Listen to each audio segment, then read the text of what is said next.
All right, so I'm a little on the fence whether or not I actually will post this video because it might rub some people the wrong way, but more importantly, I'm going to be talking about my friend in this video, and I'm not sure if she'd be thrilled that I'm making it, but then again, I'm sure she wouldn't care that much, if anything at all, so we'll see. But jumping out the video I put up yesterday talking about energy parasites and ways to deal with them if you feel like they're entering into your lucid dreams and or astral projection spaces, to which I didn't give a very actionable response to. I just said how I tend to deal with it, and since I don't believe in energy parasites, it is never an issue for me.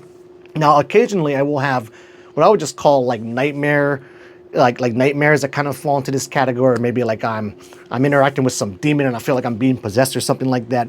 But assuming I'm lucid, I'm always more interested in trying to explore those spaces than me actually being fearful or worried for my own physical and or mental well-being.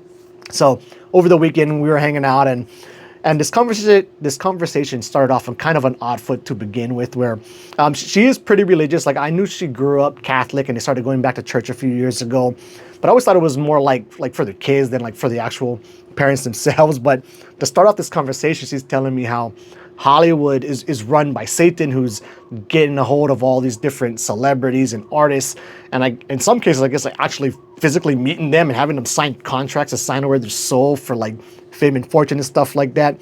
And now, don't get me wrong, Doja Cat's newer video, Demons, that's a crazy video, but I don't know if I would actually link that up to actually Satan influencing her versus, if she is kind of losing her mind, shaving her eyebrows off and stuff like that.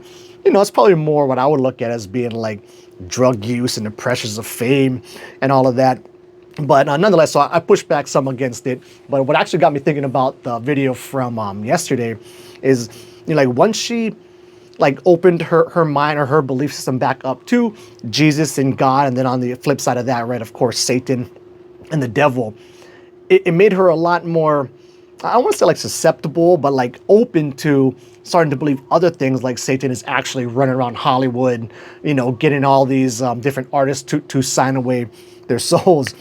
And so she was saying that one of the main ways these artists would go ahead and contact Satan is through Ouija boards. And so I have some use with Ouija boards. There's one interesting story, I guess. When we were younger, we're having a little sleepover camp out at the horse ranch I grew up on. So we had a Ouija board and we're asking it questions and oh, what's the spirit's name? Okay, Harold, what's gonna happen? Oh, something bad's gonna happen. And then once it said something bad was gonna happen, our tent fell over, which isn't really that bad, but it still is pretty unexplainable and a weird coincidence. But nonetheless, I was telling her how oh, that sounds interesting to me, because like I said, I overall feel safe and don't actually believe in Satan. I was like, oh, I should go get a Ouija board and try and contact Satan and see if anything happens. It might make a neat video series or something to put up. To which she wasn't too thrilled about that. I'm not too sure. I still might make that video. It just sounds like a kind of fun, experiment to play around with. And if I do try and contact Satan, I will also try and contact Jesus and God as well and see what happens with that. But anyway, yeah, so keep an eye out for that one. It might come. If I do post this video and anybody wants me to actually do that, let me know, and then I'll go ahead and get it done. But anyway, that will wrap it up. Until the next video, keep your lucid dreaming practice legit.